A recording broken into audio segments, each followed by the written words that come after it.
बिस्मिल्लाहिर्रहमानिर्रहीम। अस्सलाम वालेकुम।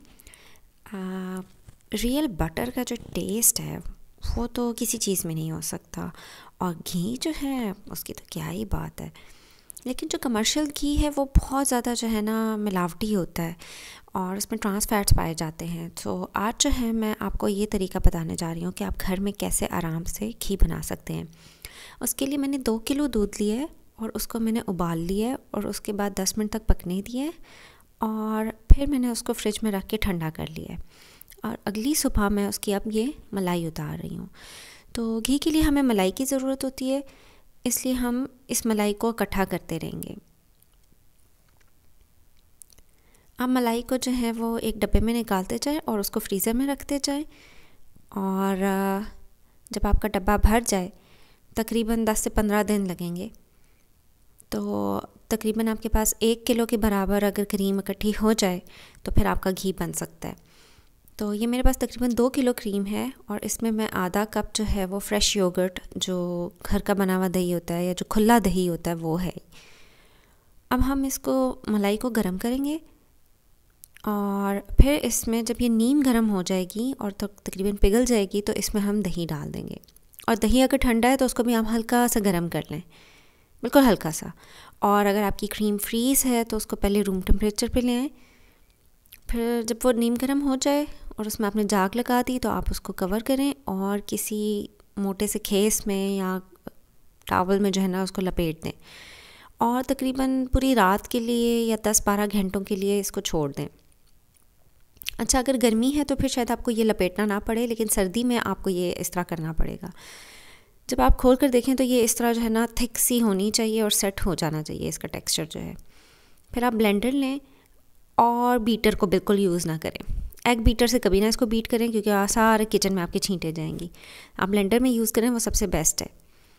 फिर इसमें ठंडा पानी डालें और फुल जग को नहीं भरिएगा, तकरीबन हाफ वे भरें और 30-40 सेकंड्स के लिए इसको ब्लेंड करें, यहाँ तक कि आपको उसके टॉप पे एक अच्छी सी जो है ना ताज़े ताज़े मक्खन की लेयर नज़र आए।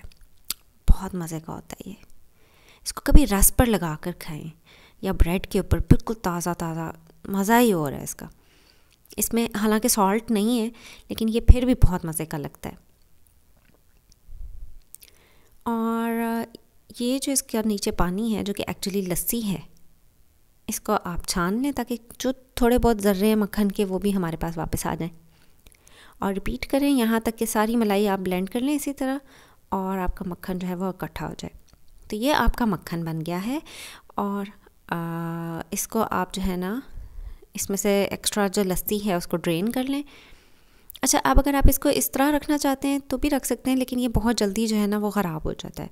तो उसका बेहतर तरीका ये है कि आप इसको घी में कन्वर्ट कर लें और उसके लिए आप इसको दोबारा चूल्हे पे चढ़ाएं और इसको एक थोड़ा सा पहले तेज़ आंच पे पकाएं कि इसके ऊपर ये झाग झाग सी आ जाए। फिर इसके बाद उसकी वो झाग उतार लें सारी और चूल्हा आहिस्ता कर दें। झाग नहीं उतारेंगे तो हो सकता है कि वो उबल कर नीचे गिर जाए और आपका कीमती घी और मेहनत ज़ाया हो जाए। और कभी भी घी को चूल्हे पर रख कर मत जाइएगा। अच्छा, जब आपको इस तरह की कड़कड़ाने की आवाज़ आना शुरू हो जाए तो इसका मतलब है आपका घी रेडी हो गया है। वो नीचे ये गोल्डन सा कलर हो जाएगा इसका और नीचे आपको ब्राउन ब्राउन से जो है ना उसकी बाकियात नज़र आना शुरू हो जाएंगी। That's it. और आप इसको एक साफ़ सुथरे से जार में डाल लें और वो जो स्टील वाला डब्बा होता है उसमें भी डाल सकते हैं। मैंने तो बस ये ऐसे ही ज़रा फैंसी टच देने के लिए इसको मैंने शीशे के जार में डाला, वरना मेरे पास भी वो स्टील वाला डब्बा है। अच्छा, और ये जो है ना झाग और ये जो उसके नीचे बच गया है घी की बाकियात, ये बहुत अच्छी रोटी में डलकर पकती हैं। इसको आप ज़ाया ना करें और आपका घर का बड़ा अच्छा सा ज़बरदस्त सा जो है ना वो देसी घी तैयार हो गया है। इसको आप मॉडरेशन में यूज़ करें क्योंकि 1 tablespoon is equal to 135 calories. और अब नेक्स्ट ये 2 वीडियोस देखें, चाहिएगा नहीं बिल्कुल भी, और मुझे सब्सक्राइब करें अगर अभी तक नहीं सब्सक्राइब किया। मैं इंशाल्लाह ताला आपको बहुत जल्द किसी अच्छी सी रेसिपी के साथ दोबारा मिलूँगी। तब तक के लिए इजाज़त। Stay healthy, eat healthy, stay fit. Allah Hafiz.